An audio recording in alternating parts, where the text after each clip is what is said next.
നിന്നിലേക്ക് ഭാഗം 83. മഴ തിമിർത്ത് പെയ്യുകയാണ്. ആ മഴയിലേക്ക് നോക്കിയിരിക്കുമ്പോൾ മിഥുവിൻ്റെ മനസ്സിൽ ഐഷുവുമായി കഴിഞ്ഞുപോയ ഒരുമിച്ചുള്ള നിമിഷങ്ങളായിരുന്നു. കുറുമ്പിയായി എല്ലായിടത്തും ഓടിച്ചാടി നടന്നിരുന്ന ആ പെണ്ണിന് എന്നോട് പ്രണയമായിരുന്നുവെന്ന് മിഥുവിന് ചിരി വരുന്നുണ്ടായിരുന്നു. അല്ലെങ്കിലും എത്രയൊക്കെ ബോൾഡാണെന്ന് പറഞ്ഞാലും ജീവിതത്തിൽ നിർണായക തീരുമാനം എടുക്കേണ്ടിടത്ത് ചിലപ്പോൾ പതറിപ്പോയേക്കാം. അതുപോലെ എന്നോട് തോന്നിയ പ്രണയം തുറന്നു പറയുന്നതിൽ അവൾ പുറകോട്ട് വലിഞ്ഞു. അതായിരുന്നില്ലേ ശരിക്കും എൻ്റെ അവളുടെയും ജീവിതങ്ങൾ മാറ്റിമറിച്ചത്? അവനൊന്ന് നിശ്വസിച്ചു. ഒരുപക്ഷെ പണ്ടേ അവൾ തന്നോട് മനസ്സ് തുറന്നിരുന്നെങ്കിൽ എന്താകുമായിരുന്നു തൻ്റെ മറുപടി? മിഥു ആലോചിച്ചു. അറിയില്ല. പക്ഷെ ആ കുറുമ്പിയെ ഇഷ്ടമായിരുന്നു അന്നും. പക്ഷെ പ്രണയമായിരുന്നില്ല. ശിവയോട് കൊഞ്ചുന്നത് പോലെ അവൾ എന്നോടും കൊഞ്ചും, വഴക്കുണ്ടാക്കും, പിണങ്ങും. അങ്ങനെ അവളോട് ഒരു വാത്സല്യം നിറഞ്ഞ ഇഷ്ടമുണ്ടായിരുന്നു മനസ്സിൽ. അവൻ തലമുടിയിലുള്ള വെള്ളം ഒന്ന് കുടഞ്ഞു കളഞ്ഞു. എന്തായാലും ഇനിയും കഴിയില്ല എനിക്ക് അവളുടെ ഇഷ്ടം കണ്ടില്ല എന്ന് നടിക്കാൻ. അവളില്ലാതെ മുന്നോട്ടിനി പറ്റുകയില്ല. മിഥുവിൻ്റെ ഓർമ്മകൾ ഐഷുവും ശിവയും ഇത്രയുമെല്ലാം ചേർന്ന് അവനെ കാണാൻ വീട്ടിലേക്ക് വന്ന ദിവസത്തിലേക്ക് പോയി. അന്നത്തെ അവളുടെ നോട്ടം, കണ്ണുകളിലെ വേദന എല്ലാം മനസ്സിലായതാണ്. ഏഞ്ചലില്ലല്ലോ. മിഥുവേട്ടനപ്പോൾ ഇനി ഇത് ജീവിതം വേണ്ടേന്ന് ഇടർച്ചയോടെ തന്നോട് ചോദിച്ച പെണ്ണിൻ്റെ മനസ്സിൽ എന്നെ കൂടെ കൂട്ടാമോ എന്ന യാചനയായിരുന്നിരിക്കില്ലേ? അവൻ്റെ കണ്ണുകൾ ഈറനായി. മിഥു. ആ സമയം തന്നെ ഗൗരവത്തോടെ ശിവ അവനെ വിളിച്ചു. ആ വിളി മിഥുവും പ്രതീക്ഷിച്ചിരിക്കാൻ തുടങ്ങിയിട്ട് നേരം കുറച്ചായി. അവൻ മൂളി. ഐശുവിൻ്റെ ഉള്ളിൽ നിന്നോട് പ്രണയമായിരുന്നു എന്ന് നീ എന്നാ മനസ്സിലാക്കിയത്? സംശയത്തോടെ അവൻ ചോദിച്ചു. വർഷം കുറച്ചായി. മിഥു വിദൂരതയിലേക്ക് നോക്കിയിരുന്നു കൊണ്ട് പറഞ്ഞു. ശിവയുടെ മുഖത്ത് ദേഷ്യം നിറഞ്ഞു. എന്നിട്ട് എന്തുകൊണ്ട് നീ ഇതുവരെ ഇതൊന്നും എന്നോട് പറഞ്ഞില്ല? എന്തുകൊണ്ട് ഐശുവിനോട് സംസാരിച്ചില്ല? അവളുടെ കണ്ണുനീര് നീയും കണ്ടിരുന്നതല്ലേടാ? ആദ്യം ദേഷ്യത്തോടെയാണ് ചോദിച്ചു തുടങ്ങിയതെങ്കിലും അവസാനമായപ്പോൾ ശിവയുടെ വാക്കുകൾ ഇടറിപ്പോയി. മിഥു അവനെ വിഷമത്തോടെ നോക്കി. അവളുടെ മനസ്സറിഞ്ഞ നിമിഷം അവളോടത് ചോദിക്കാൻ പറ്റുന്ന മാനസികാവസ്ഥയിലായിരുന്നില്ല ഞാൻ. അവളുടെ അവസ്ഥയും വളരെ മോശമായിരുന്നു. മിഥുവിൻ്റെ വാക്കുകളിൽ എവിടെയോ വല്ലാത്തൊരു വിങ്ങൽ. മിഥു. ശിവ വിളിച്ചു. അവളുടെ ഉള്ളിൽ ഞാനായിരുന്നു എന്ന് ഞാൻ അറിഞ്ഞത് എന്നാന്ന് നിനക്ക് അറിയണ്ടേ ശിവ? മിഥു ശിവയെ നോക്കി. അവൻ വേണമെന്ന് തലയാട്ടി. ഏഞ്ചൽ പോയ ശേഷം, നീ ജയിലിലായതിനു ശേഷം. മിഥു ശിവയിൽ നിന്നും മുഖം വെട്ടിച്ചു. ശിവ ഞെട്ടലോടെ അവൻ്റെ മുഖത്തേക്ക് നോക്കി. അന്നേ അറിയായിരുന്നു നിനക്ക്? ശിവയ്ക്ക് വിശ്വസിക്കാൻ കഴിഞ്ഞില്ല. അറിയായിരുന്നു. ഏഞ്ചൽ പോയ ശേഷം എല്ലാവരും ആകെ തകർന്നല്ലോ. അതിനിടയിൽ നീ ജയിലിലും. സാഗർ പപ്പ അമ്മയും ശരിക്കും തളർന്നു പോയിരുന്നു. 2 മക്കളെയും അവർക്ക് ഒരുപോലെ നഷ്ടപ്പെട്ടില്ലേ? മിഥു ശാന്തമായി പറഞ്ഞു. ഒരു നിമിഷം ശിവയും വർഷങ്ങൾ പുറകിലേക്ക് സഞ്ചരിച്ചിരിക്കാം. അവൻ്റെ കണ്ണുകളിൽ നനവ് പടർന്നിരുന്നു. നിങ്ങൾ 2 മക്കൾ അങ്ങനെ. കൂട്ടത്തിൽ ഐഷു. ആകെ സമനില തെറ്റിയതുപോലെ ആയിരുന്നടാ അവള്. ആരെയും പരിചയമില്ലാത്തതുപോലെയായിരുന്നു അവളുടെ പെരുമാറ്റം. ഇങ്ങനെ വെറുതെ നോക്കി നിൽക്കും, എന്നിട്ട് കണ്ണു നിറയ്ക്കും. പിന്നെ ഉറക്കെ ഏഞ്ചൽ ഏട്ടാന്ന് വിളിച്ച് അലറിക്കരയും. മിഥുവിൻ്റെ ചുണ്ടുകൾ വിറപൂണ്ടു. ശിവയുടെ കണ്ണുകൾ നിറഞ്ഞൊഴുകി. സാഗർ പപ്പയെ, അമ്മയെ ഒന്നും അവൾ തിരിച്ചറിഞ്ഞിരുന്നില്ലടാ. എന്നെ കണ്ടാൽ മാത്രം എവിടെയോ കണ്ട ഓർമ്മയിൽ എന്ന പോലെ നോക്കി നിൽക്കുന്നത് കാണാം. പിന്നെ ഉറക്കെ കരയും. അവളെ അങ്ങനെ കാണാൻ കഴിയുമായിരുന്നില്ല എനിക്ക്. ഞാൻ വേണ്ടേ നീയില്ലാത്തപ്പോൾ നിന്റെ സ്ഥാനത്ത് നിന്ന് ആ കുടുംബം നോക്കാൻ? അങ്ങനെ എൻ്റെ ഒറ്റ നിർബന്ധമായിരുന്നു അവളെ ഹോസ്പിറ്റലിൽ കാണിക്കാന്നത്. മിഥു പറഞ്ഞു നിർത്തി. എന്നിട്ട്? ശിവ കണ്ണുകൾ അമർത്തി തുടച്ചു. ആദ്യമൊന്നും അമ്മയും സാഗർ പപ്പയും അതിന് സമ്മതിച്ചില്ല. ഞങ്ങളുടെ മോളെ ഭ്രാന്താശുപത്രിയിൽ കൊണ്ടിട്ട് നരകിപ്പിക്കരുതെന്ന് പറഞ്ഞ് കരഞ്ഞിട്ടുണ്ട് എൻ്റെ മുന്നിൽ അവർ. അവളെ അങ്ങനെ ഒരു രോഗിയാക്കല്ല എൻ്റെ ലക്ഷ്യമെന്ന് ഒരുപാട് പറഞ്ഞു മനസ്സിലാക്കി കൊടുക്കേണ്ടി വന്നു. ഒടുവിൽ അവളുമായി ഞാൻ എൻ്റെ ഒരു ഫ്രണ്ടിൻ്റെ വീട്ടിൽ പോയി. സത്യ, അതായിരുന്നു അവൻ്റെ പേര്. പാലക്കാട് മെൻ്റൽ ഹോസ്പിറ്റലിൽ ഡോക്ടറാ. പക്ഷേ ഹോസ്പിറ്റലിൽ അവളെ കൊണ്ട് പോയില്ല ഞാൻ. ഇടയ്ക്കിടയ്ക്ക് അവൻ്റെ അടുത്ത് കൊണ്ടുപോകും. ഒരുപാട് ട്രീറ്റ്മെൻറ്റ്സ്. കൂടെ അമ്മയും സാഗറുപ്പ ഉണ്ടാവും. പതിയെ അവളെ പഴയ ജീവിതത്തിലേക്ക് കൂട്ടിക്കൊണ്ടുവരാൻ ഒരുപാട് കഷ്ടപ്പെടേണ്ടി വന്നു ഞങ്ങൾക്ക്. ഒരുപാട് കൗൺസിലിങ്സ് വേണ്ടിയിരുന്നു അവളെ ഒന്ന് ഓക്കെ ആക്കാൻ. കൗൺസിലിംഗ് സമയത്ത് ഞാനും ഉണ്ടാവും സത്യയുടെ അവളുടെയും കൂടെ. എൻ്റെ അടുത്തേക്ക് ഇടയ്ക്കിടെ നീളുന്ന അവളുടെ കണ്ണുകളെക്കുറിച്ച് ആദ്യമായിട്ട് എന്നോട് പറയുന്നത് സത്യമാണ്. കേട്ടപ്പോൾ അത് നിന്റെ തോന്നലാണെന്ന് പറഞ്ഞ് ഞാൻ തള്ളിക്കളഞ്ഞു. എങ്കിലും ഉള്ളിലൊരു ടെൻഷൻ. കൗൺസിലിങ്ങിനായി ബെഡിൽ അവളെ കിടത്തുമ്പോൾ അവൾ കാണാതെ അവളോട് ചേർന്ന് ഞാനുണ്ടായിരുന്നു അന്ന്. ആ ഓർമ്മയിൽ മിതു മുഖം പൊത്തിയിരുന്നു പോയി. ശിവ തല താഴ്ത്തിയിരിക്കുകയാണ്. അറിയാ, ഞാൻ ജയിലിലായ ശേഷം എല്ലാവരും ഒരുപാട് അനുഭവിച്ചിരുന്നു എന്ന്. പക്ഷെ മിതുവിലൂടെ അതറിയുമ്പോൾ താങ്ങാൻ കഴിയുന്നില്ലല്ലോ തന്നെ കൊണ്ട്. മഴയുടെ ശബ്ദം മാത്രം നിറഞ്ഞു നിൽക്കുന്ന അവിടെ മിതുവിലും ശിവയിലും നിശബ്ദത നിറഞ്ഞു. മിതു വീണ്ടും സംസാരിച്ചു തുടങ്ങി. അങ്ങനെ കൗൺസിലിങ്ങിനിടെ സത്യ അവളോട് അവൾക്ക് ആരോടെങ്കിലും പ്രണയം തോന്നിയിട്ടുണ്ടോ എന്ന് ചോദിച്ചു. പുഞ്ചിരിയായിരുന്നു അവളുടെ ചുണ്ടില്. പതിയെ അവൾ പറഞ്ഞു തുടങ്ങി അവളുടെ മിതുവേട്ടനെ കുറിച്ച്, അവനറിയാതെ അവനെ പ്രണയിച്ചു നടന്ന ആ പ്രണയിനിയെക്കുറിച്ച്. പക്ഷേ അവൻ്റെ പ്രണയം തൻ്റെ കൂടപ്പിറപ്പാണെന്ന് അറിഞ്ഞപ്പോൾ അവൾ അവൾക്കുള്ളിൽ പ്രണയം മൂടി വെച്ചത്. അങ്ങനെ എല്ലാം അവൾ തുറന്നു പറഞ്ഞു. തകർന്നു പോയടാ ശിവ ഞാൻ. മിതു ശിവയുടെ കയ്യിൽ മുറുകെ പിടിച്ചു. ശിവ മിണ്ടിയില്ല. വേദന നിറയുന്നുണ്ട് ഉള്ളം മുഴുവൻ. അവൾ കാണാതെ അന്ന് അവിടെ നിന്നും ഞാൻ പുറത്തേക്ക് ഇറങ്ങുമ്പോൾ അവളുടെ അസുഖം പൂർണ്ണമായിട്ടും ഭേദമായെന്ന് എനിക്കറിയായിരുന്നു. പിന്നീട് അങ്ങോട്ട് അവൾക്ക് മുന്നിലേക്ക് ചെല്ലാൻ മടിച്ചു. പക്ഷേ അവളറിയാതെ അവളുടെ കാര്യങ്ങളെല്ലാം അപ്പോഴും ശ്രദ്ധിക്കുന്നുണ്ടായിരുന്നു. അവളുടെ ഇഷ്ടം അംഗീകരിക്കാൻ പക്ഷേ മനസ്സും അനുവദിച്ചില്ല. ഇടയ്ക്ക് വീട്ടിൽ നിന്ന് നിന്റെ വീട്ടിലേക്ക് നോക്കും. വിദൂരതയിലേക്ക് നോക്കിയിരിക്കുന്ന ഐശുവിനെ കാണുമ്പോൾ എന്തിനോ കണ്ണു നിറയും. പക്ഷേ അവളെ നേരിട്ട് പോയി കാണാൻ, സംസാരിക്കാനെല്ലാം ബുദ്ധിമുട്ട് തോന്നി. ഒരുപക്ഷെ അതെനിക്കുള്ളിലെ കുറ്റബോധം കൊണ്ടായിരുന്നിരിക്കാം. അവളെ മനസ്സിലാക്കാൻ എനിക്ക് കഴിഞ്ഞില്ലല്ലോ. സത്യങ്ങളെല്ലാം എനിക്കറിയാമെന്ന് ഇന്നും ഐശുവിന് അറിയില്ല. അവളായിട്ട് എൻ്റെ വീട്ടിലേക്ക് വന്നിരുന്നെങ്കിലെന്ന് ഇടയ്ക്ക് ആഗ്രഹിക്കും. എങ്കിലും അവൾക്ക് മുന്നിൽ പോയി നിൽക്കാനുള്ള ധൈര്യം ഉണ്ടായിരുന്നില്ലടാ. പതിയെ എപ്പോഴും അവളെ കൂടുതൽ അറിയാൻ ശ്രമിച്ചു. അവളുടെ മനസ്സിനെ മനസ്സിലാക്കാൻ ശ്രമിച്ചു. ഇന്ന് എനിക്കതിന് കഴിയുന്നുണ്ട്. അവളെ അവളായിട്ട് സ്നേഹിക്കുന്നുണ്ട്, ഞാൻ പ്രണയിക്കുന്നുണ്ട്. മിതു പുഞ്ചിരിയോടെ പറഞ്ഞു നിർത്തി. കഷ്ടപ്പെട്ട് ഇഷ്ടപ്പെട്ടതാണോ മിതു? ശിവയിൽ നിന്നും അങ്ങനെയൊരു ചോദ്യമാണ് വന്നത്. മറുപടിയായി ഒന്ന് ചിരിച്ചതേയുള്ളൂ മിതു. എന്തിന് കഷ്ടപ്പെട്ട് ഇഷ്ടപ്പെടണം? ഞാൻ ഏഞ്ചലിനെ മനസ്സിലാക്കാൻ പുറകെ നടന്നില്ലേ ശിവ? സത്യം പറഞ്ഞാൽ അതിൻ്റെ പകുതി സമയം പോലും വേണ്ടായിരുന്നു ഐശ്വര്യ എന്ന പെണ്ണിനെ മനസ്സിലാക്കാൻ. പക്ഷേ അവളെ ഞാൻ ശ്രദ്ധിച്ചിരുന്നില്ല അല്ലേ? പക്ഷേ ഇപ്പോൾ അറിയാടാ എനിക്കെൻ്റെ ഐശുവിനെ. അവളുടെ പ്രണയം, ആ മനസ്സ്, വേദന എല്ലാം അറിയാം. അതെല്ലാം അറിഞ്ഞു വെച്ചുകൊണ്ട് എന്തിന് ഞാൻ അവളെ കഷ്ടപ്പെട്ട് ഇഷ്ടപ്പെടണം?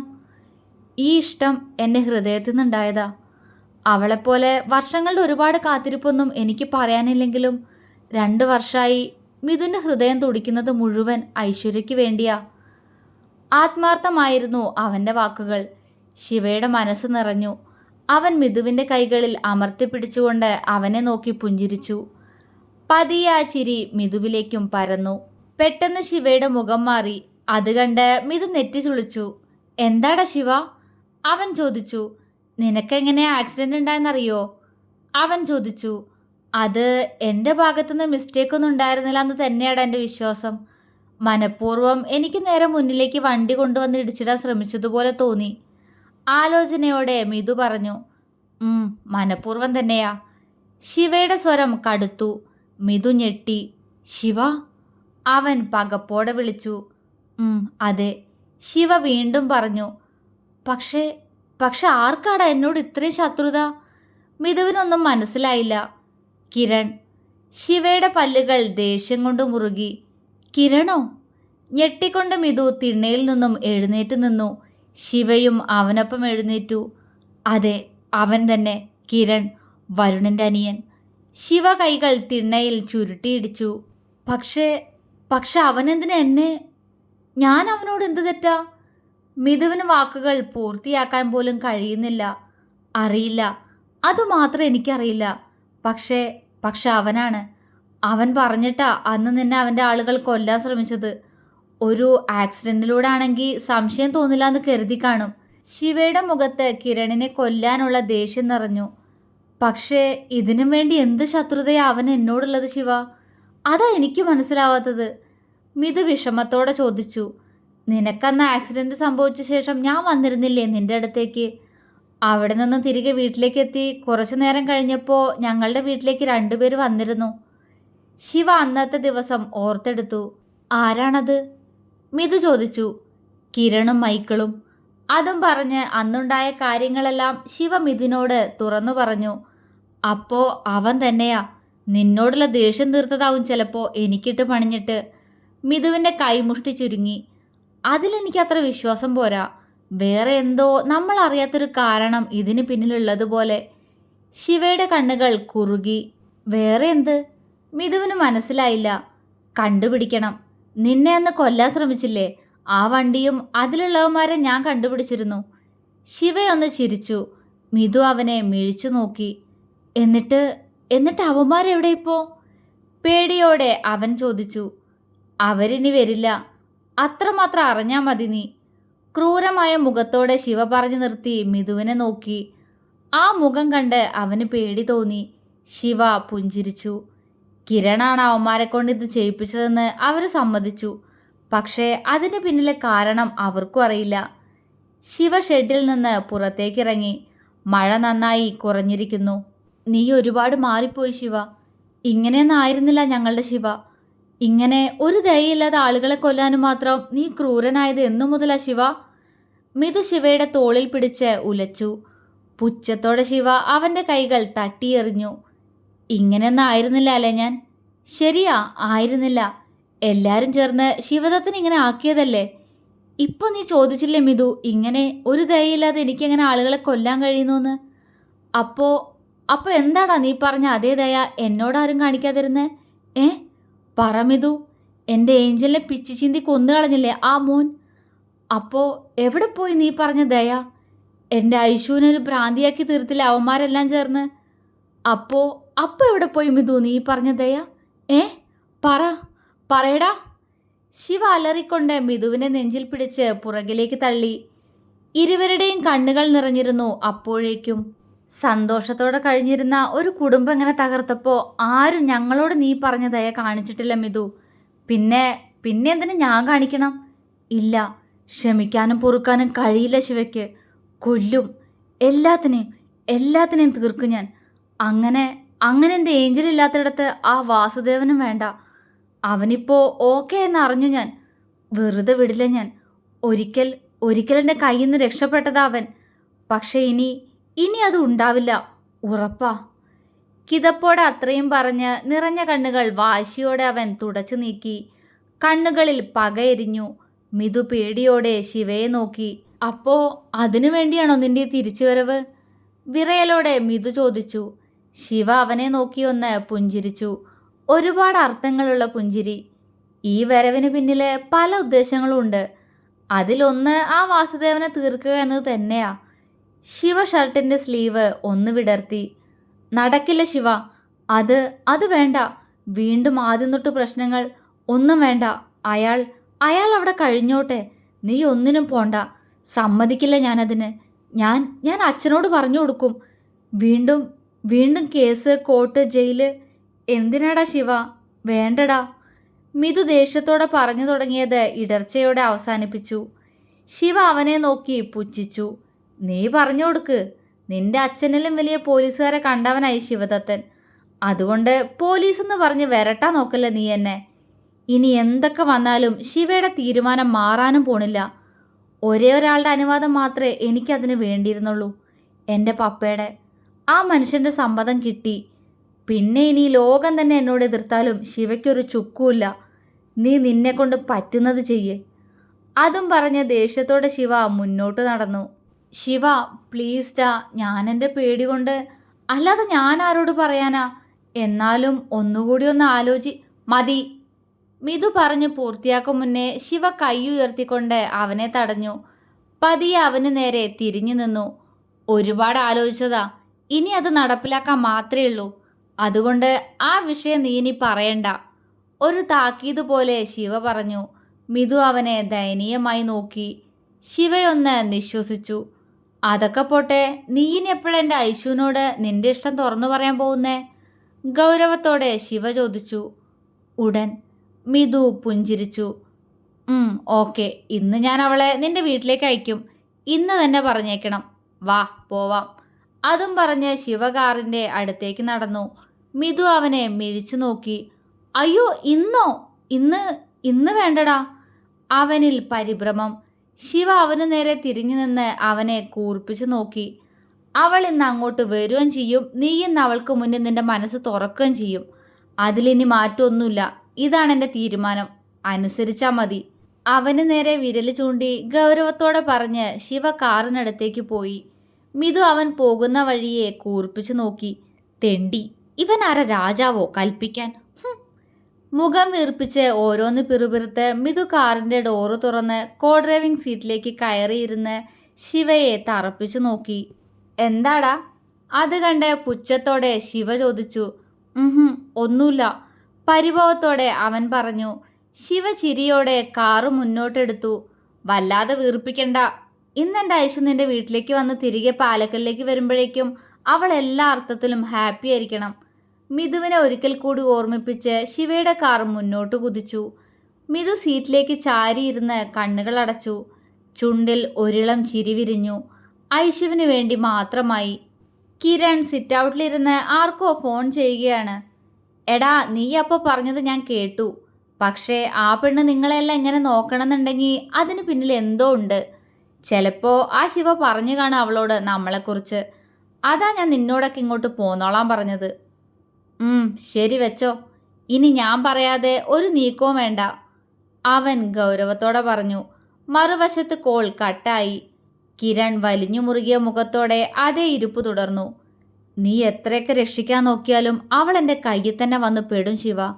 ഒരു ശ്രീമിത്ര. എന്നെ തല്ലിയിട്ട് നീ അങ്ങനെ ഞെളിഞ്ഞു നടക്കണ്ടടി. പിന്നെ അവൻ്റെ ഭാര്യ ആയത് തന്നെ നിനക്ക് പറ്റിയ ഏറ്റവും വലിയ തെറ്റാ. പല്ലിരുമ്മിക്കൊണ്ട് കിരൺ മുരണ്ടു. ഫോണിൽ കാണുന്ന ശിവയുടെയും മിത്രയുടെയും ഒരുമിച്ചുള്ള ഫോട്ടോയിലേക്ക് അവൻ തുറിച്ചു നോക്കി. എന്തു പറ്റി മോനെ? എന്താ നിനക്കൊരു ടെൻഷൻ പോലെ? ഹാളിൽ നിന്ന് സിറ്റ് ഔട്ടിലേക്ക് നടന്നു വന്നുകൊണ്ട് വാസുദേവൻ ചോദിച്ചു. അയാൾക്ക് നടക്കാൻ ഇപ്പോഴും ചെറിയൊരു ബുദ്ധിമുട്ടുണ്ട്. അതുകൊണ്ട് തന്നെ കയ്യിൽ സ്റ്റിക്കുണ്ട്.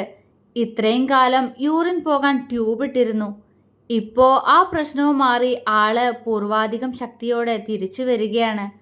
അയാളെ കണ്ടതും കിരൺ പെട്ടെന്ന് വന്ന് അയാളെ പിടിച്ച് പതിയെ ചെയറിലേക്ക് ഇരുത്തി. അയാൾ അവനെ നോക്കി ചിരിച്ചു. എന്താ മോനെ, എന്തെങ്കിലും ടെൻഷൻ ഉണ്ടോ? ആ ശിവ നാട്ടിൽ വന്നിട്ടുണ്ടല്ലോ, അവനെ കൊണ്ട് എന്തെങ്കിലും ബുദ്ധിമുട്ടുണ്ടോ നിനക്ക്? അയാൾ ഗൗരവത്തോടെ ചോദിച്ചു. ബുദ്ധിമുട്ടോ? എനിക്കെന്ത് ബുദ്ധിമുട്ടാച്ചാ? എന്നെ കൊണ്ട് ബുദ്ധിമുട്ടാൻ പോകുന്നത് മുഴുവൻ അവനല്ലേ. ആദ്യം അവൻ്റെ ഭാര്യ, പിന്നെ ആ കുടുംബത്തിലെ ഓരോരുത്തരെ ഞാൻ ഇല്ലാതാക്കും. എൻ്റെ കുടുംബത്തെ ഇന്ന് ഇങ്ങനൊരു അവസ്ഥയിൽ എത്തിച്ചതിൻ്റെ പേരിൽ. കിരൺ ദേഷ്യം കൊണ്ട് വിറച്ചു. അപ്പോഴും അവളെ മാത്രം എനിക്ക് വേണം, ഐശ്വര്യയെ, അവൻ മനസ്സിൽ പറഞ്ഞു. ആ പേരോർക്കവേ മനസ്സൊന്ന് ശാന്തമായതുപോലെ. വാസുദേവൻ്റെ മുഖത്ത് കിരൺ കാണാതെ ഒരു ചിരി വിരിഞ്ഞു. അതെ മോനെ, ഒരാളെയും വെറുതെ വിടരുത്. അവൻ, ആ ശിവ നിന്റെ ഏട്ടനെയും അവൻ്റെ ഭാര്യയും നിന്റെ അമ്മയും. അത് പറഞ്ഞ് അയാൾ കണ്ണുകൾ അമർത്തി തുടച്ചു. കിരണിൻ്റെ മുഖം മാറി. അച്ഛൻ കരയണ്ട, അവൻ്റെ ആയുസ്സും തീരാറായി. അവൻ എന്തെങ്കിലും ചെയ്യുന്നതിന് മുന്നേ ആദ്യം ഇവളെ തീർക്കണം, അവൻ്റെ ഭാര്യയെ. എന്നെ അന്ന് അടിച്ചവളാ, കിരൺ രോഷത്തോടെ പറഞ്ഞു. നോക്കട്ടെ മോനെ ശിവയുടെ ഫോട്ടോ. ശിവയ്ക്ക് വല്ല മാറ്റവും വന്നിട്ടുണ്ടോ എന്നറിയാൻ അയാൾ ഫോണിനായി കൈനീട്ടി. വാസുദേവൻ്റെ കയ്യിലേക്ക് ഫോൺ വെച്ച് കൊടുത്ത് കിരൺ പുറത്തേക്ക് നോട്ടം പായിച്ചു. എൻ്റെ അമ്മയും അച്ഛനെയും ഇന്ന് ഈ അവസ്ഥയിൽ എത്തിച്ചത് അവൻ ഒറ്റ ഒരുത്തനാ. ആ അവനൊരു കുടുംബം വേണ്ട, അനുവദിക്കില്ല ഞാനതിന്, കിരൺ ഒരു അലർച്ച പോലെ പറഞ്ഞു. പക്ഷേ വാസുദേവൻ അതൊന്നും കേട്ടതുകൂടിയില്ലായിരുന്നു. ശിവയുടെ മുഖം നോക്കാനായി ഫോൺ വാങ്ങിച്ച അയാളുടെ കണ്ണുകൾ പക്ഷേ മിത്രയുടെ മുഖത്തായിരുന്നു. സുന്ദരിയായൊരു പെൺകുട്ടി. ഉഫ്! അയാളുടെ അടിവയർ ഒന്ന് തുടിച്ചു. കടഞ്ഞെടുത്തതുപോലെ സൗന്ദര്യമുള്ളവൾ. ഇവളെ അനുഭവിക്കുന്നവൻ ഭാഗ്യവാനാ.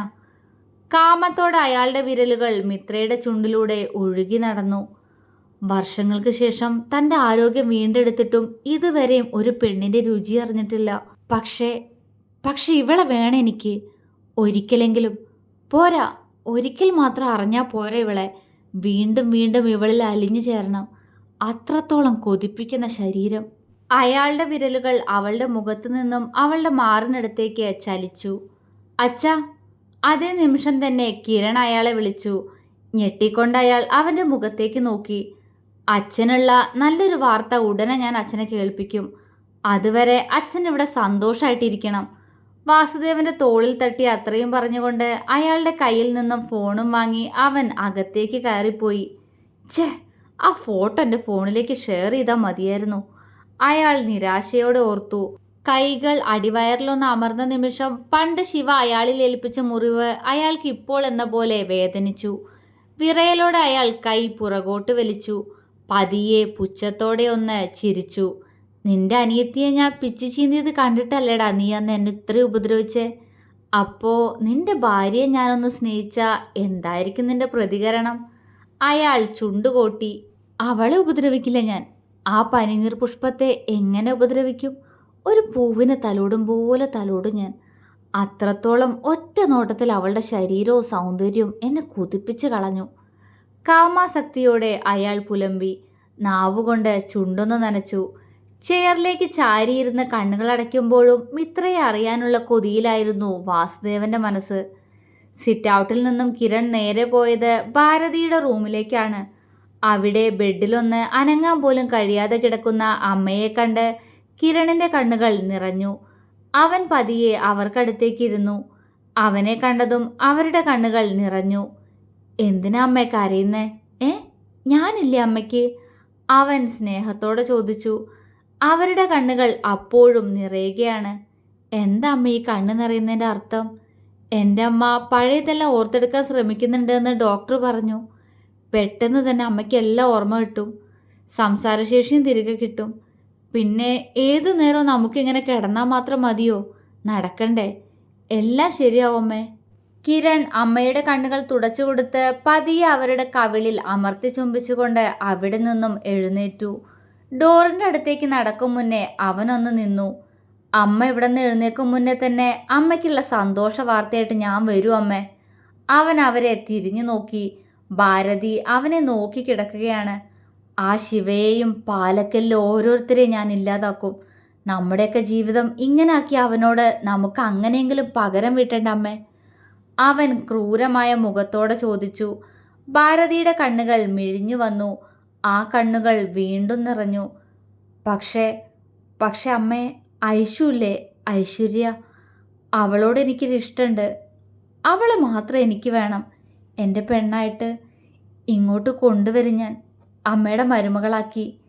ഉറപ്പോടെ അത്രയും പറഞ്ഞ് ഡോറ് തുറന്ന് കിരൺ പുറത്തേക്ക് പോയി. ഭാരതി ചുണ്ടുകൾ അനക്കാൻ ശ്രമിച്ചു. പക്ഷെ കഴിയുന്നില്ല. മോനെ, വേണ്ട മോനെ, അവരൊരു തെറ്റും ചെയ്തിട്ടില്ല. നിന്റെ അച്ഛനാ ആ ദുഷ്ടന എല്ലാം ചെയ്തത്. പൂർണ്ണമായ ഓർമ്മയോട് കൂടി തന്നെ മനസ്സിൽ അലറിക്കരഞ്ഞുകൊണ്ട് പറഞ്ഞുപോയി ഭാരതി. ശബ്ദം പക്ഷേ പുറത്തേക്ക് വരുന്നില്ല. തൻ്റെ അവസ്ഥ ഓർത്ത് അവർക്ക് വല്ലാത്ത വേദന തോന്നി. എല്ലാം ചെയ്തു വെച്ച രാക്ഷസൻ ഇപ്പോഴും സന്തോഷമായിട്ട് ജീവിക്കുന്നു. ഭാരതിയുടെ മനസ്സ് പോലും തേങ്ങിപ്പോയി. പക്ഷേ നിസ്സഹായായിരുന്നു അവർ. എല്ലാം അറിഞ്ഞിട്ടും ഒന്നും ആരോടും പറയാൻ കഴിയാത്ത അവസ്ഥ. ശിവയും സാഗറും വിച്ചുവും വൈകുന്നേരമായപ്പോഴേക്കും ഓഫീസിൽ നിന്നും തിരികെ എത്തിയിരുന്നു. ശിവയെ ഒന്ന് തനിച്ച് കിട്ടിയപ്പോൾ തന്നെ ഭദ്ര അവനോട് രാവിലെ മിത്ര പറഞ്ഞ് അവർ റോഡിലേക്ക് ഇറങ്ങിയ കാര്യങ്ങളെല്ലാം പറഞ്ഞു. എല്ലാം കേട്ട് കഴിഞ്ഞതും അവൻ്റെ മുഖം ദേഷ്യം കൊണ്ട് വലിഞ്ഞു മുറുകി. ഇനി മേലാൽ ഞാനില്ലാത്തപ്പോൾ ഒറ്റ ഒരെണ്ണം ഈ വീടിൻ്റെ ഗേറ്റ് കടന്ന് പുറത്തേക്ക് ഇറങ്ങരുതെന്ന് അവൻ ദേഷ്യത്തോടെ തന്നെ മിത്രയോട് പറഞ്ഞു. അവൻ അവളോട് വഴക്കിട്ടു എന്നും പറഞ്ഞ് അപ്പോൾ തൊട്ട് അവനോട് പിണക്കത്തിലാണ് മിത്ര. ശിവ അത് കാര്യമാക്കിയില്ല. പറയേണ്ടതുപോലെ പറഞ്ഞില്ലെങ്കിൽ വീണ്ടും നഷ്ടം തനിക്ക് തന്നെയാണെന്ന് അവൻ അറിയാമായിരുന്നു. അവൻ ഫ്രഷായി ഹാളിലെ സോഫയിൽ വന്നിരുന്നു. മുന്നിലെ സോഫയിൽ മുഖം വീർപ്പിച്ചുകൊണ്ട് മിത്ര ഇരിക്കുന്നുണ്ട്. അവളെ ഒന്ന് നോക്കിക്കൊണ്ട് അവൻ സാഗറിൻ്റെ റൂമിൽ നിന്നും ഇറങ്ങി വരുന്ന പാറുവിനെ നോക്കി പുഞ്ചിരിച്ചു. ഐഷു എവിടെ അമ്മ? അവൻ ചോദിച്ചു. റൂമിലുണ്ടായിരുന്നല്ലോ, അവർ മറുപടി കൊടുത്തു. ആണോ? അമ്മ എന്നാ പോയി അവളെ ഒന്ന് വിളിച്ചിട്ട് വരുമോ? ശ്രീ, നീ പോയി എനിക്കൊരു ചായ എടുക്ക്, അവൻ പാറുവിനോട് പറഞ്ഞുകൊണ്ട് അവരെ മുകളിലേക്ക് പറഞ്ഞു വിട്ട് മിത്രയോട് പറഞ്ഞു. മിത്ര മുഖവും വീർപ്പിച്ച് സോഫയിൽ നിന്നും എഴുന്നേറ്റു. വിഷ്ണുവേട്ടന് ചായ വേണോ? അവൾ വിച്ചുവിനോടും ചോദിച്ചു. എനിക്കൊരു കട്ടൻ കിട്ടിയാൽ കൊള്ളായിരുന്നു. മോള് ശിവയ്ക്കിട്ട് കൊടുക്ക്, എനിക്കുള്ളത് എൻ്റെ ഭദ്രകാളി ഉണ്ടാക്കിക്കോളും, വിച്ചു കുറുമ്പോടെ പറഞ്ഞു. മിത്ര ചിരിച്ചു. ഭദ്ര അവരെ തറപ്പിച്ചൊന്ന് നോക്കി. ഞാൻ വെറുതെ തമാശയ്ക്ക്. അവളുടെ നോട്ടം കണ്ട് അവൻ ഇളിച്ചു. തമാശ വല്ലാതെ ഓവറാവണ്ട, അത് അവസാനം വിച്ചേട്ടൻ തന്നെ പണിയാവും. അവനെ നോക്കി ചുണ്ടുകൊട്ടി ഭദ്രയും മിത്രയ്ക്കൊപ്പം കിച്ചണിലേക്ക് പോയി. വിച്ചു ചിരിയോടെ അവളെ നോക്കിയിരുന്നു. മിത്ര കിച്ചണിലെത്തിയിട്ടും ഭദ്രയെ വഴക്ക് പറയുകയാണ്. എന്നാലും നീ എന്തിനാടി ദുഷ്ട രാവിലെ നമ്മൾ പുറത്തേക്ക് ഇറങ്ങിയത് ദത്തേട്ടനോട് പറഞ്ഞ്? അതുകൊണ്ടല്ല റൗഡി എന്നെ വഴക്ക് പറഞ്ഞ്. പരിഭവം നിറഞ്ഞിരുന്നു അവളുടെ വാക്കുകളിൽ. ഞാൻ അപ്പോഴേ പറഞ്ഞതല്ലേ പോവണ്ടാന്ന്. നീ അനുസരിച്ചില്ലല്ലോ, അതിനുള്ള ശിക്ഷയാണെന്ന് കരുതിക്കോ. ഭദ്ര പുച്ഛിച്ചു. പോടി, നോക്കിക്കോ, ഞാൻ ദത്തേട്ടനോട് ഇനി മിണ്ടില്ല. മുഖം വീർപ്പിച്ച് അതും പറഞ്ഞ് അവൾ ശിവയ്ക്കുള്ള ചായ ഉണ്ടാക്കാൻ തുടങ്ങി. നടന്നത് തന്നെ, ഭദ്ര കുറുമ്പോടെ പതിയെ പറഞ്ഞു. ചായ കുടിയെല്ലാം കഴിഞ്ഞ ശേഷം ഫോണിൽ നാട്ടിലേക്ക് വിളിച്ച് സംസാരിക്കുകയായിരുന്നു ശിവ. അവിടെ നിന്നും കാശിയും അജുവും വിശ്വയും വിദ്യയും മിത്രയുടെ അച്ഛനും എല്ലാവരും വിളിക്കാറുണ്ട്. അതുകൊണ്ട് തന്നെ ഇവിടുത്തെ വിശേഷങ്ങളെല്ലാം അവർക്കും അറിയാവുന്നതാണ്. കാശിയോട് മിഥുവിൻ്റെയും ഐശുവിൻ്റെയും കാര്യം ഫോണിൽ സംസാരിക്കുകയായിരുന്നു ശിവ. അതറിഞ്ഞപ്പോൾ കാശിയും ഒരുപാട് ഹാപ്പിയായി. ഐശുവിന് ഒരു ജീവിതമില്ലാതെ നിൽക്കുന്നത് അവനും വിഷമം തന്നെയായിരുന്നു.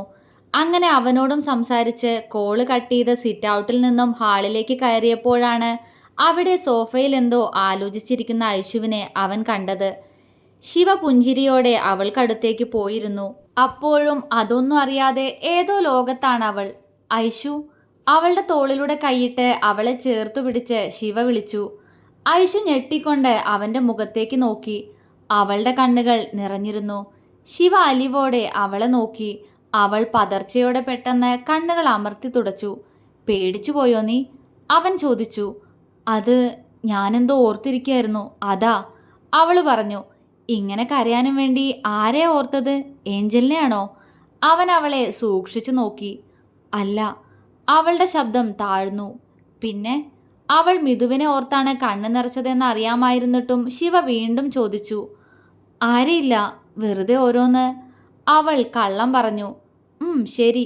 ശിവ പിന്നെ ഒന്നും ചോദിച്ച് അവളെ ബുദ്ധിമുട്ടിച്ചില്ല. അപ്പോഴേക്കും അങ്ങോട്ട് മിത്രയും ഭദ്രയും വിച്ചുവും പാറുവും സാഗറും എല്ലാവരും വന്നു. പപ്പ, എനിക്ക് പപ്പയുടെ അമ്മയോടും പ്രധാനപ്പെട്ട ഒരു കാര്യം പറയാനുണ്ടായിരുന്നു. അവൻ പാറുവിനോടും സാഗറിനോടും പറഞ്ഞു. കാര്യം എന്താണെന്ന് അറിയാവുന്നത് കൊണ്ട് തന്നെ വിച്ചുവും മിത്രയും ഭദ്രയും മിണ്ടാതെ നിന്നതേയുള്ളൂ. എന്തുവാടാ, പറ, എന്തിനാ ഈ മുഖവരെയൊക്കെ? സാഗർ ചിരിയോടെ ചോദിച്ചുകൊണ്ട് സോഫയിലേക്കിരുന്നു. പറയാം. അതും പറഞ്ഞുകൊണ്ട് അവൻ ഐശുവിനെ ഒന്ന് നോക്കി. അവനെ തന്നെ നോക്കിയിരിക്കുന്നുണ്ട് അവൾ. അത് പറഞ്ഞപ്പോഴാ, ഐശു, നീയൊന്ന് മിഥുവിൻ്റെ വീട്ടിലേക്ക് ചെല്ല്. ഞാൻ അവനോട് ഒരു കാര്യം ചോദിച്ചിരുന്നു, അത് വാങ്ങിയിട്ട് വാ, അവൻ പറഞ്ഞു. ഐശു അവനെ കണ്ണു മിഴിച്ചു നോക്കി. ഞാനോ? അവൾ ചോദിച്ചു. നീ തന്നെ, അതിനെന്താ? ശിവയ്ക്ക് കൂസലൊന്നുമില്ല. ഐശു ആകെ വല്ലാതായി. അതേട്ടാ, ഞാൻ എങ്ങനെയാ? അല്ല, എന്താ മിഥുവേട്ടൻ്റെ കയ്യിൽ നിന്ന് വാങ്ങാനുള്ളേ? മിത്രയും ഭദ്രയും കൂടെ പോവില്ലേ? അവൾ ശിവയോട് ചോദിച്ചുകൊണ്ട് മിത്രയെയും ഭദ്രയെയും നോക്കി ദയനീയമായി ചോദിച്ചു. ഏയ്, ഞങ്ങൾ പോവില്ല. അല്ലേ ഭദ്രേ? ഞങ്ങൾ രണ്ടാളും കുറച്ച് ബിസിയാ. മിത്ര ചുണ്ടിലൊളിപ്പിച്ച് ചിരിയോടെ പറഞ്ഞു. അതെ, ഞാനും ബിസിയാ, ഭദ്രയും പറഞ്ഞു. ഐശു രണ്ടുപേരെയും വിഷമത്തോടെ നോക്കി. എല്ലാം അറിഞ്ഞു വെച്ചിട്ടും അവളെ തനിച്ച് മിഥുവിൻ്റെ അടുത്തേക്ക് പറഞ്ഞു വിടുന്നല്ലോ എന്നൊരു വിഷമമായിരുന്നു മിത്രയും ഭദ്രയും നോക്കിയ ഐശുവിൻ്റെ കണ്ണുകളിൽ. പക്ഷേ ഇന്നത്തോടെ കാര്യങ്ങൾക്കെല്ലാം ഒരു തീരുമാനമാക്കാൻ ഐശു അങ്ങോട്ട് പോയേ തീരൂ എന്ന് അറിയാവുന്നത് കൊണ്ട് തന്നെ മിത്രയും ഭദ്രയും അവളിൽ നിന്നും മുഖം തിരിച്ചു. ഏട്ടാ, ഞാനങ്ങനെ എങ്ങോട്ടും പോവാറില്ലല്ലോ. അവസാന ശ്രമം എന്ന പോലെ അവൾ ഒരിക്കൽ കൂടി ശിവയോട് പറഞ്ഞു നോക്കി. ഇതങ്ങനെ വേറെ ആരുടെയും വീടല്ലല്ലോ ഐശു, നമ്മുടെ മിഥുവിൻ്റെ അല്ലേ. അവിടേക്ക് പോവാൻ എന്തിനായി മടി? ശിവ അവളെ സ്നേഹത്തോടെ നോക്കി. ആ ഒരാളെ കാണാനും അയാളുടെ മുന്നിൽ പോയി നിൽക്കാനും അയാളോട് സംസാരിക്കാനും ആണ് ഏട്ടൻ്റെ ഐശുവിന് കഴിയാത്തെ. എൻ്റെ പ്രണയം മറച്ചു വെക്കാൻ കഴിയാതെ ഒരുപക്ഷെ ഞാൻ പറഞ്ഞു പോയാലോ? അവളുടെ ഉള്ളം അലറിക്കരഞ്ഞു. പാറുവും സാഗറും ഇരുവരെയും മാറി മാറി നോക്കി. ഐശുവിന് പോവാൻ ബുദ്ധിമുട്ടാണെങ്കിൽ പപ്പ പോയാൽ മതിയോ മോനെ? സാഗർ ചോദിച്ചു. വേണ്ട, ഐശു തന്നെ പോയാലേ ഇന്നത്തോടെ എല്ലാത്തിനും തീരുമാനമാകൂ പപ്പ, ശിവ ഗൗരവത്തോടെ പറഞ്ഞു. ഐശുവും സാഗറും പാറുവും അവനെ മനസ്സിലാവാതെ നോക്കി. എന്ത് തീരുമാനം? പാറു ചോദിച്ചു. ഒന്നുമില്ല. ഐശു, ചെല്ല്, അവൻ അവിടെ ഉണ്ടാവും. ഇത്തവണ അവളോട് ഗൗരവത്തോടെ തന്നെ പറഞ്ഞു അവൻ. ഐഷു ഒന്ന് നിശ്വസിച്ചുകൊണ്ട് പതിയെ സോഫയിൽ നിന്നും എഴുന്നേറ്റു. ഏട്ടാ, ഇവരെയും കൊണ്ടുപോക്കോട്ടെ? മിഥുവിനെ തനിച്ച് ഫേസ് ചെയ്യാനുള്ള ബുദ്ധിമുട്ട് കൊണ്ട് അവൾ ഒരിക്കൽ കൂടി ചോദിച്ചു നോക്കി. വേണ്ട, മോള് പോയാൽ മതി. ശിവ എഴുന്നേറ്റ് നിന്ന് അവളുടെ തലമുടിയിൽ തഴുകി. എനിക്ക് പറ്റുന്നില്ലേട്ടാ. ഐഷു മനസ്സിൽ തേങ്ങി പറഞ്ഞുകൊണ്ട് അവനെ കണ്ണ് നിറച്ചു നോക്കി. ഏട്ടനോട് എന്തെങ്കിലും പറയാനുണ്ടോ മോൾക്ക്? അവൻ വാത്സല്യത്തോടെ ചോദിച്ചു.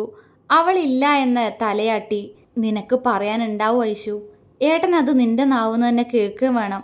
ഇപ്പോ എൻ്റെ മോള് ചെല്ല്, അവൻ പറഞ്ഞു. ഐഷു അവൻ പറഞ്ഞതിൻ്റെ അർത്ഥം മനസ്സിലാവാതെ അവനെ നോക്കി.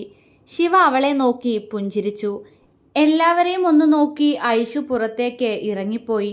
അവൾ മിഥുവിൻ്റെ വീടിൻ്റെ ഗേറ്റ് കടക്കുന്നത് വരെയും ശിവ സിറ്റ് ഔട്ടിൽ നിന്നും ഐഷുവിനെ തന്നെ നോക്കി. പെട്ടെന്ന് അവൻ്റെ തോളിൽ ഒരു കൈ മുറുകി. പപ്പ, അവൻ വിളിച്ചു. സാഗർ അവനെ തിരിച്ചു നിർത്തി.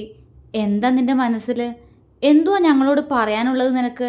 സാഗർ ചോദിച്ചു. പറയാം, എല്ലാം പറയാം. പപ്പയും അമ്മയും ഇനി എല്ലാം അറിയണം, അവൻ ദൂരെ എങ്ങോട്ടോ നോക്കിക്കൊണ്ട് പറഞ്ഞു. മിഥുവിൻ്റെ വീടിൻ്റെ ഗേറ്റ് കടന്നപ്പോൾ മുതൽ തന്നിലാകെ ഒരു വല്ലായ്മ നിറയുന്നത് ഐഷു അറിഞ്ഞു. എൻ്റെ മാതാവേ, മിഥുവേട്ടനെ ഫേസ് ചെയ്യാനുള്ള ധൈര്യം എനിക്ക് തന്നേക്കണേ. ഞാൻ കാരണം എൻ്റെ മിഥുവേട്ടന് ഒരു വിഷമം ഉണ്ടാവില്ലേ? അവൾ ആത്മാർത്ഥമായി പ്രാർത്ഥിച്ചുകൊണ്ട് കോളിംഗ് ബെല്ലടിച്ചു. അല്പനേരം കഴിഞ്ഞതും അവൾക്കു മുന്നിലായി ആ വാതിൽ തുറക്കപ്പെട്ടു. തുടരും.